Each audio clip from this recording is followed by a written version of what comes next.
Olá, muito boa noite para você. Começa a partir de agora mais um Café com Geografia, um espaço para discutirmos os principais assuntos do Brasil e do mundo. Eu sou Júnior Fernandes. E eu sou Giovana Fernandes. E hoje vamos falar sobre a reforma agrária.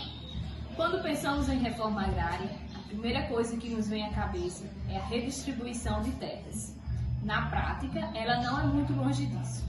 Uma reforma agrária nada mais é do que uma reorganização do espaço, onde uma grande proporção de terras está distribuídas nas mãos de um ou de poucos proprietários, onde estas passam a ser redistribuídas a outros proprietários que eram impossibilitados do acesso à terra.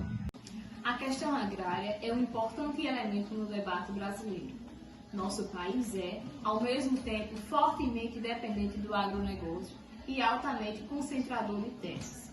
O Brasil nunca realizou uma reforma agrária estrutural, ou seja, com grandes distribuições de terra, ao modo da Revolução Francesa ou da Lei de Propriedade Rural dos Estados Unidos. Apesar disso, o tema esteve bastante presente a partir da segunda metade do século XX e presente no centro dos debates brasileiros.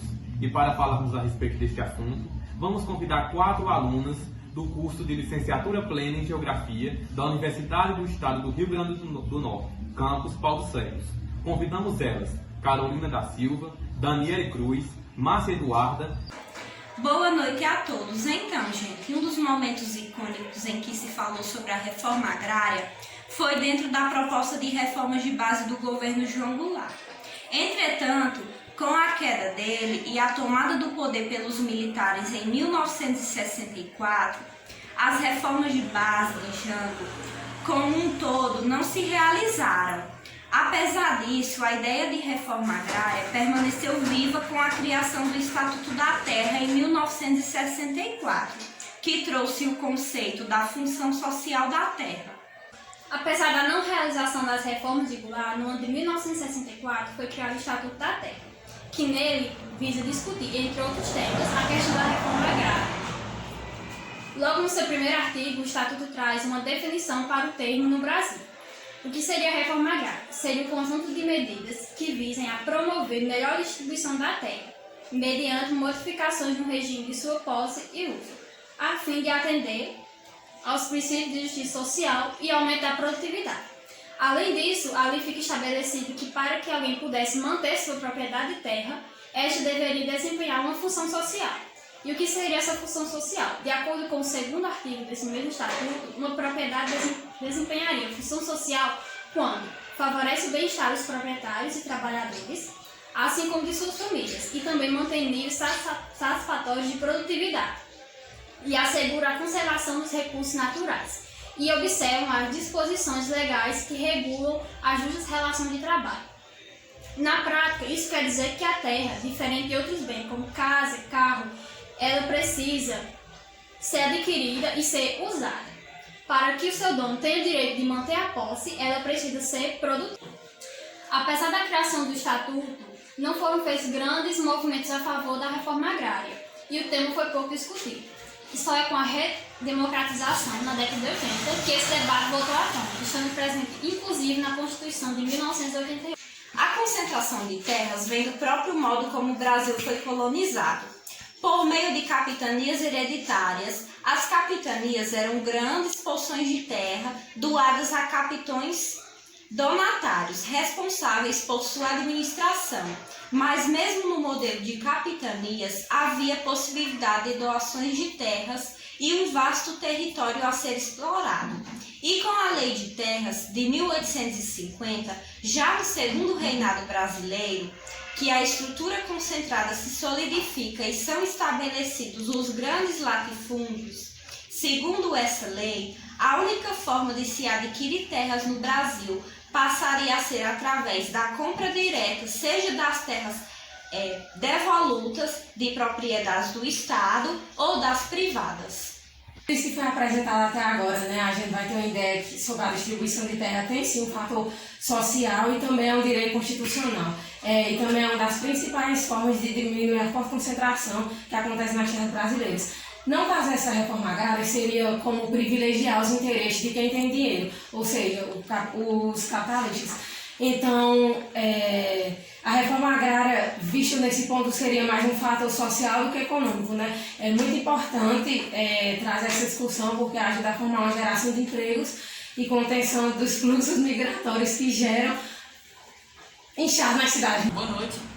Nós temos, no entanto, direito à propriedade inviolável. O discurso da reforma agrária moderna, como é feito pelo MST, motiva a violação de propriedade, trazendo como os resultados o aumento de conflitos e da violência no campo, sem necessariamente trazer melhores resultados.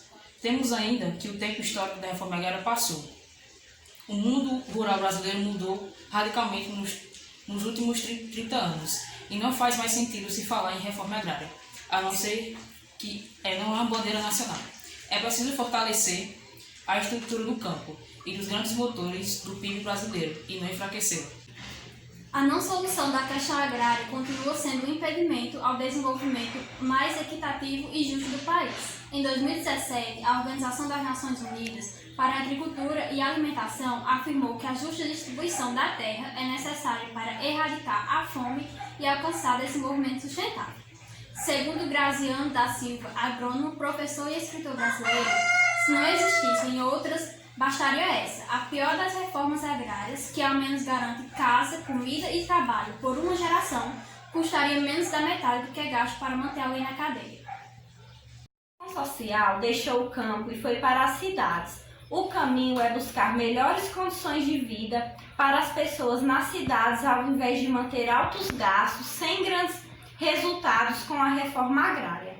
O processo de reforma agrária brasileiro é marcado por irregularidades e baixa fiscalização. Segundo o relatório do TCU, o valor de terras ocupadas com suspeita de irregularidades soma 159 bilhões de reais. Esses trabalhadores rurais que possuem o único ofício, a única habilidade de trabalhar na terra, acabam perdendo, porque eles não têm a possibilidade de trabalhar nela. Então, eles vão ficar sem emprego e não tem como eles mudarem para ir à cidade em busca de melhores condições de vida, porque cresceram trabalhando na terra.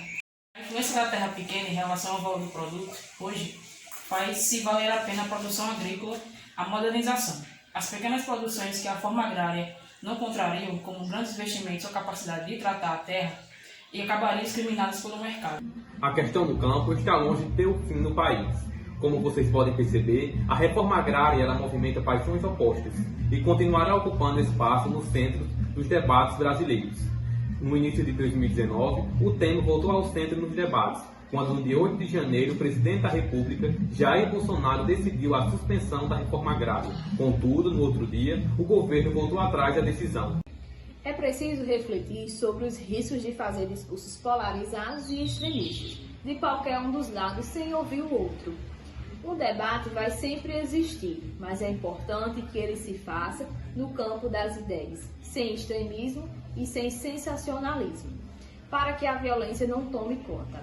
Estar bem informado é a melhor forma de adequar para debater criticamente o polêmico tema da reforma agrária.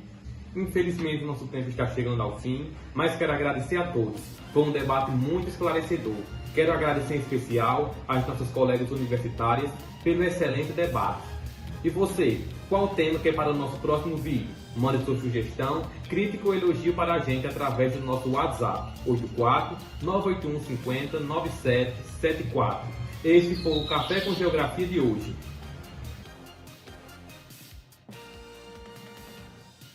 Pessoal, para continuar recebendo os nossos conteúdos, se inscreve no nosso canal, ativa o sininho para receber as notificações, dá seu like e aproveite e compartilha com os amigos.